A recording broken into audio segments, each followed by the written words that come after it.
So what I have heard for a long time that these Chinese lanterns or these paper lanterns, they're all the rage.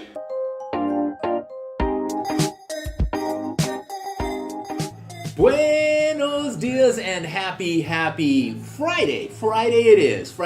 Guys, I am actually at a local coffee shop. Just finished a podcast interview that Wes ran, and then we're going to leave here. We're actually going to go to my new studio at home. He wants to shoot some things for a video that he's creating. This is a cool space too. It's an actual meeting room, a small little meeting room, houses about 8 to 10 people inside of it, inside a coffee shop. It's a pretty cool space. All right, guys, let's get it done. Oh, Wes.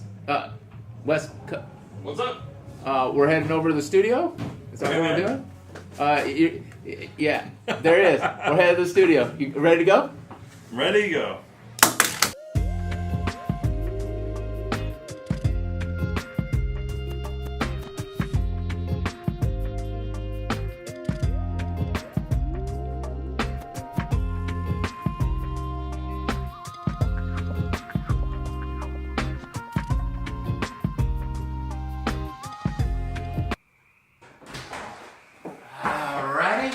Hey guys, so I'm just bringing in the last of the few boxes. That I received either through Amazon over the holidays and or things that people purchased for me. I'm not going to be opening them all up today or things. I'll just kind of do it when I can. But what I am going to show you is at least one thing, since lighting is a big deal to me. I'm just kind of messing with lights. I am nowhere near lighting up this place the right way. I just kind of installed them all and they're in here. I'll get to that. I'm gonna get better at that. But for now, I want to keep shooting these vids. So they're coming. They keep coming. So I ordered the 24-inch lantern. It comes with the actual paper lantern and the 12-foot lantern cord. Oh, and you're gonna need a light bulb. So what I have heard for a long time that these Chinese lanterns or these paper lanterns, they're all the rage. They fill the space with lighting that you may not get otherwise. It's kind of a soft light and just fills in the gaps. Let's figure out how to put this thing together, shall we? Let's do it.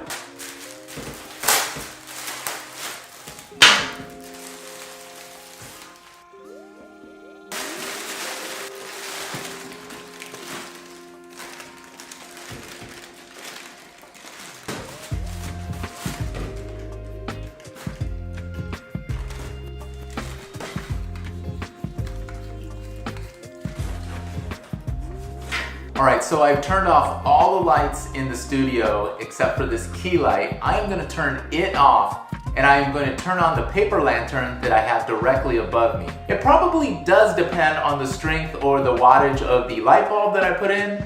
I think it's a 60 watt, but let's find out. Light is coming off. In 3, 2, 1, paper lantern, do your thing. No. So what it did do is it, I believe, backfilled the space and all of the walls around me. So let me actually turn it off while I have this key light on me.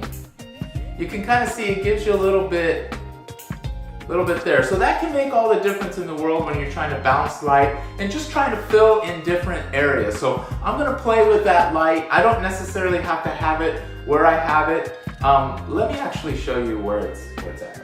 All right, Team Paper Lanterns, what do you think? It's not bad. That is where it's positioned. I'm going to utilize it in a variety of different ways. So I can turn it off from a switch. I can turn it on. I can really have a lot of different looks. And this being one of them. So this, well, it's just dark. I did forget to adjust the ISO for the paper lantern. So that is significant. But also, you don't want to bump up that ISO too much based on either the lens that you have and or the camera that you have, because you're going to start getting a lot of grain. I really got to check the wattage on the bulb. Ooh, this is my wand. I'm digging my wand. The reality is that I'm going to need different lights for different staging, and that's okay. Playing around with light and just trying new things is so important to your filmmaking process. Continue to try new things. I know that I am far from perfect here. Right now I have the lantern on and you can barely tell. Let's actually check it out now. If I turn it off, I'm gonna put my hand here, see if there's a difference. There is a difference. So it's subtle, but I kind of like it with it on. Try a lot of different things, try some color, It's not gonna be an everyday thing. That's not something you wanna do every day, but when you're trying to accent something and just give it a little bit of a different look, you gotta try new things. So I hope you enjoyed this video. I hope you're enjoying the new feel of the vlogs. I'm really having fun with it, especially now that I have a dedicated space to kind of mess around with this stuff. Ryan, Canadian Batman, I forgot to write you back. You asked me how large this space was. The structure that I ordered is a 10 by 12 foot, or this right. Guys, thanks so much for being here. I'm beside myself, and sometimes I'm literally in the dark. Play around with light, give it a go. Let me know what you're doing with lighting, if any. If you're creating vids, are you concerned with any of the lighting? Do the best you can with what you have. Again, I purchased these lights after a few years of doing the vlog. It's been a slow process, one where I'm still learning, so hopefully we can learn together. Remember, always sprinkle a little bit of fun in your life, and when you're having that fun, remember to always keep it fun enough. We're gonna do this again tomorrow. Outro, let's go.